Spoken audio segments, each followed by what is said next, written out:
Hello welcome to my channel. Good morning ಎಲ್ಲರಿಗೂ. ನೀವೆಲ್ಲ ಹೇಗಿದ್ದೀರಾ? ನೀವೆಲ್ಲ ಚೆನ್ನಾಗಿದ್ದೀರಾ ಅಂತ ಭಾವಿಸ್ತಾ ನಾನು ಸಹ ತುಂಬ ಚೆನ್ನಾಗಿದ್ದೀನಿ. ಇವತ್ತು ನಾನು ಬೆಂಡೆಕಾಯಿ ಉಪಯೋಗಿಸ್ಕೊಂಡು ಒಂದು ಉದುರು ಪಲ್ಯ ಮಾಡೋದು ಹೇಗೆ ಅಂತ ತೋರಿಸ್ಕೊಡ್ತಾ ಇದ್ದೀನಿ. ನೋಡೋಣ ಬನ್ನಿ. ಬೆಂಡೆಕಾಯಲ್ಲಿ ಬೇರೆ ಬೇರೆ ಥರದಾದ ಪಲ್ಯಗಳನ್ನು ಮಾಡ್ಬೋದು, ಆದರೆ ನಾನು ಇವತ್ತೊಂದು ಡಿಫ್ರೆಂಟಾಗಿ ಪಲ್ಯ ಮಾಡಿ ತೋರಿಸ್ತಾ ಇದ್ದೀನಿ. ಇದು ತುಂಬ ಚೆನ್ನಾಗಿರುತ್ತೆ. ಇದನ್ನು ಮಾಡೋದು ಹೇಗೆ ಅಂತ ನೋಡೋಣ ಬನ್ನಿ. ಸ್ಟವ್ ಮೇಲೆ ಒಂದು ಬಾಣಲೆ ಇಟ್ಬಿಟ್ಟು ಅದಕ್ಕೆ ಒಂದೆರಡು ಸ್ಪೂನ್ ಎಣ್ಣೆ ಹಾಕಿ, ಒಂದು ಅರ್ಧ ಸ್ಪೂನ್ ಸಾಸಿವೆ, ಒಂದು ಅರ್ಧ ಸ್ಪೂನ್ ಜೀರಿಗೆ ಹಾಕಿ ಅದು ಸಿಡಿದ ನಂತರ ಅದಕ್ಕೆ ಚಿಕ್ಕದಾಗಿ ಹೆಚ್ಚಿರೋಂಥ ಒಂದು ಈರುಳ್ಳಿನ ಸೇರಿಸ್ಕೊಂಡಿದ್ದೀನಿ.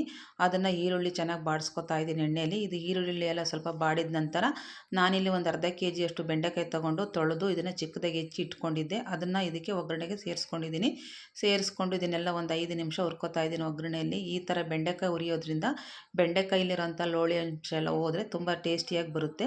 ಹಾಗಾಗಿ ನಾನಿಲ್ಲಿ ಒಂದು 5 ನಿಮಿಷ ಹುರ್ಕೊಂಡಿದ್ದೀನಿ. ಹುರ್ಕೊಂಡಾದಮೇಲೆ ಜಜ್ಜಿರೋಂಥ ಒಂದು ಬೆಳ್ಳುಳ್ಳಿ ಹಾಕ್ಕೊಂಡಿದ್ದೀನಿ, ಒಂದು ಅರ್ಧ ಸ್ಪೂನು ಅರಿಶಿಣ, 1 ಸ್ಪೂನಷ್ಟು ಧನಿಯಾ ಪೌಡರು, ಖಾರಕ್ಕೆ ಎಷ್ಟು ಬೇಕೋ ಅಷ್ಟು ಖಾರದ ಪುಡಿ, ಆಮೇಲೆ ಒಂದು ಅರ್ಧ ಸ್ಪೂನಷ್ಟು ಗರಂ ಮಸಾಲ, ರುಚಿಗೆ ತಕ್ಕಷ್ಟು ಉಪ್ಪು, ಇಷ್ಟನ್ನು ಸೇರಿಸ್ಕೊಂಡು ಚೆನ್ನಾಗಿ ಮತ್ತೊಂದು ಸತಿ ಹುರ್ಕೋತಾ ಇದ್ದೀನಿ. ಈ ಥರ ಎಲ್ಲ ಹುರ್ಕೊಂಡು ಇದು ಮಸಾಲೆ ಎಲ್ಲ ಹಸಿ ಸ್ಮೆಲ್ಲೆಲ್ಲ ಹೋಗಬೇಕು, ಅಲ್ಲೇವರೆಗೂ ಚೆನ್ನಾಗಿ ಇದನ್ನು ಹುರ್ಕೊಬೇಕು. ಈ ಥರ ಎಲ್ಲ ಹುರಿಯೋದ್ರಿಂದ ತುಂಬ ಟೇಸ್ಟಿಯಾಗಿ ಬರುತ್ತೆ. ಇದಕ್ಕೆ ಇನ್ನೇನು ಬೇರೆ ಜಾಸ್ತಿ ಏನು ಹಾಕೋದು ಬೇಡ, ನೀರು ಸೇರಿಸೋದು ಬೇಡ, ಏನು ಬೇಡ.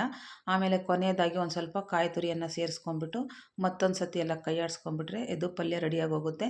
ಈ ಥರ ಒಂದು ಸತಿ ಮಾಡ್ಕೊಂಡು ನೋಡಿ, ತುಂಬ ಈಸಿಯಾಗೂ ಆಗುತ್ತೆ, ಬೇಗ ಆಗುತ್ತೆ.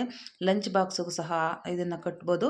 ಆಮೇಲೆ ಊಟದಲ್ಲಿ ಸೈಡ್ ಡಿಶ್ ಆಗೂ ಸಹ ಇದನ್ನು ತಿನ್ಬೋದು. ಚಪಾತಿ, ರೊಟ್ಟಿ, ದೋಸೆ ಯಾವ್ರ ಜೊತೆ ಬೇಕಾದ್ರೂ ತಿನ್ಬೋದು. ತುಂಬ ಟೇಸ್ಟಿಯಾಗಿರುತ್ತೆ. ಇದು ಈ ಥರ ಮಾಡ್ಕೊಡೋದ್ರಿಂದ ಇದು ಲಂಚ್ ಬಾಕ್ಸಿಗೆ ಹಾಕಿದರೂ ಮಧ್ಯಾಹ್ನ ಟೈಮ್ ತುಂಬ ಚೆನ್ನಾಗಿರುತ್ತೆ. ಈ ಥರ ಒಂದು ಸತಿ ಮಾಡಿ ನೋಡಿ. ನಾನು ಬೆಳಗ್ಗೆ ಇದು ತಿಂಡಿಗೆ ಈ ಥರ ಮಾಡ್ಕೊಂಡಿದ್ದೆ ಪೂರಿ ಜೊತೆಗೆ. ನಿಮಗೇನಾದರೂ ಈ ರೆಸಿಪಿ ಇಷ್ಟ ಆದರೆ ನೀವು ಒಂದು ಸತಿ ಮನೇಲಿ ಟ್ರೈ ಮಾಡಿ ನೋಡಿ, ತುಂಬ ಇಷ್ಟಪಡ್ತೀರಾ. ಟೈಮು ಕಮ್ಮಿ ಇದೆ ಅನ್ನುವಾಗ ಈ ಥರ ಬೇಗ ಮಾಡ್ಕೊಬೋದು, ಬೇಗ ಆಗುತ್ತೆ. ಬ್ಯಾಚುಲರ್ ಸಹ ಇದನ್ನು ಆರಾಮ್ಸೆ ಮಾಡ್ಕೊಂಡು ತಿನ್ಬೋದು.